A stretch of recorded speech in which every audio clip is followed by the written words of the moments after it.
имрӯз бо иштироки раиси Маҷлиси Миллии Маҷлиси Олии Ҷумҳурии Тоҷикистон, раиси шаҳри Душанбе муҳтарам Рустами Эмомалӣ ва намояндагони Сафорати Ҷумҳурии Халқии Хитой дар Ҷумҳурии Тоҷикистон рӯнамоии техникаи коммуналии ба шаҳри Душанбе ворид шуда доир гардид. таҳкими заминаҳои техникиву имкониятҳои моддии муассисаҳои коммуналии шаҳрӣ ва дар ин замина баланд бардоштани сатҳи хизматрасонӣ барои тозаю озода намудани муҳити зист ва муҳайё намудани шароити арзандаи зиндагӣ ба сокинони пойтахт пайваста дар меҳвари таваҷҷӯҳи раиси шаҳр қарор дорад. солҳои охир дар соҳаи хизматрасонии коммуналӣ ва истифодабарии роҳҳо мушкилиҳои норасоии техникаҳои замонавӣ ҷой дошт ки ин ба сифати хизматрасониҳо таъсири худро мерасонид.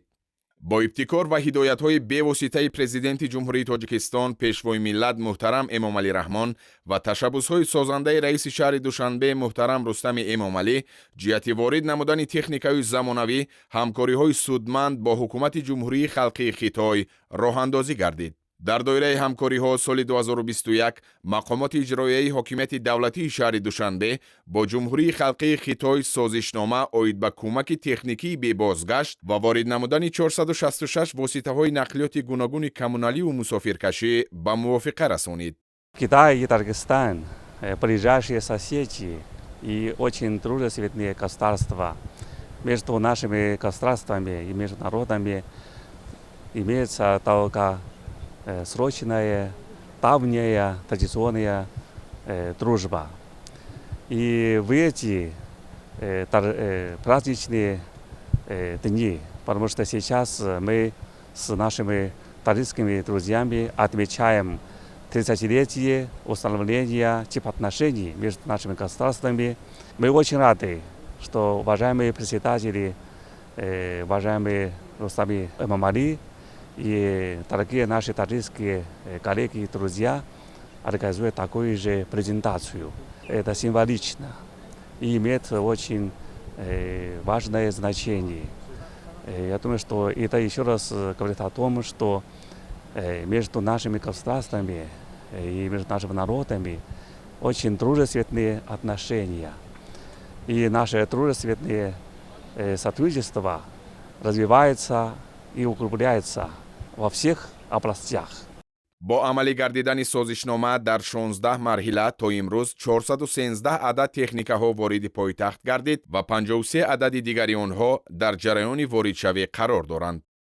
ба раиси шаҳр зимни рӯнамоӣ 155 адад автобусҳои мусофирбари гуногун ҳаҷм, 52 адад автомашинаҳои борбарӣ, 48 адад автомашинаҳои махсуси партовкашонӣ, 40 адад мошинҳои обпошӣ, 22 адад мошинҳои хурди боркашии дуқатора, 20 адад автомашинаҳои сӯхторхомӯшкунӣ, 1 адад грейдер, 18 адад каток, 7 адад автокран, 15 адад эвакуатор, 1 адад таҷҳизоти тақсимкунандаи қир, автомашинаҳои қубуртозакунӣ, инчунин техникаҳои махсус гардонидашуда аз қабили 7 адад барои ташхису таъмири қубурҳои оби гармӣ, 1 адад маркази идораи техникаҳои сӯхторхомӯшкунӣ, 4 адад автомашинаҳои ёрии таъҷилӣ, 1 адад барои интиқоли гидрохлориди натрий ва ғайра муаррифӣ карда шуданд.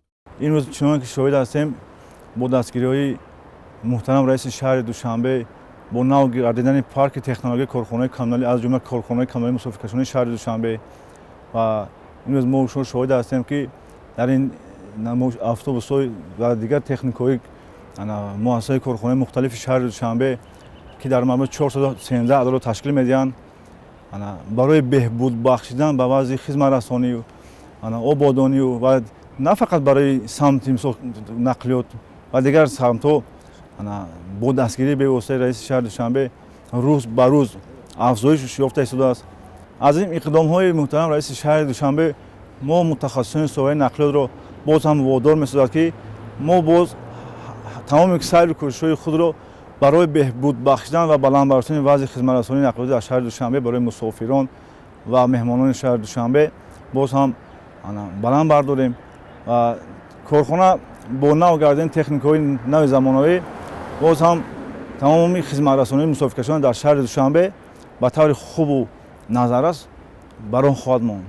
иттилоъ дода шуд ки техника ва таҷҳизоти коммуналии воридшуда мувофиқи талабот ва зарурат ба сохторҳои мақомоти иҷроияи ҳокимияти давлатии шаҳри Душанбе аз ҷумла корхонаҳои коммуналии партовкашонӣ, ободонӣ, боғҳо, обу корезӣ, нигоҳдории истифодабарии роҳҳо, гармидиҳӣ, мусофиркашонӣ ва сӯхторхомӯшкунӣ дода шуданд. дар робита ба ин бо иштироки мутахассисони ҷумҳурии халқии Хитой тӯли 1 моҳ бо масъулину кормандони корхонаву муассиса ва сохторҳои марбутаи мақомоти иҷроияи ҳокимияти давлатии шаҳри Душанбе тариқи онлайн дарсҳои омӯзишӣ гузаронида шуд. корхонаи воҳиди давлатии роҳсоз яке аз корхонаҳое мебошад ки дар шаҳри Душанбе дар самти соҳаи роҳсозӣ фаъолият менамояд ва имрӯзҳо бо дастури ҳидоятҳои раиси шаҳри Душанбе муҳтарам Рустами Эмомалӣ техникаҳои гуногуни сохтмонии роҳсозӣ ба корхона ворид гардидааст ки ин ҳам бошад баҳри баланд бардоштани сатҳу сифати роҳҳо ва мутобиқ намудани роҳҳои автомобилгари шаҳри Душанбе ба стандартҳои байналмилалӣ мебошад.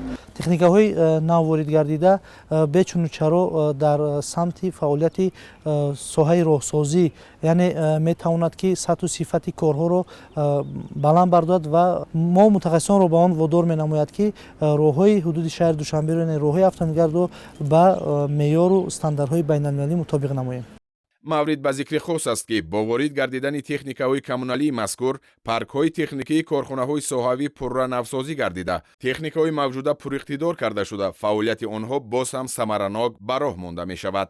Под мудрым и сильным руководством уважаемого президента Эмомали Рахмона Таджикистан и особенно наш трудовой таджикский народ обязательно достигнут еще больших успехов в развитии своего экономики, социальных сферах и полностью государства.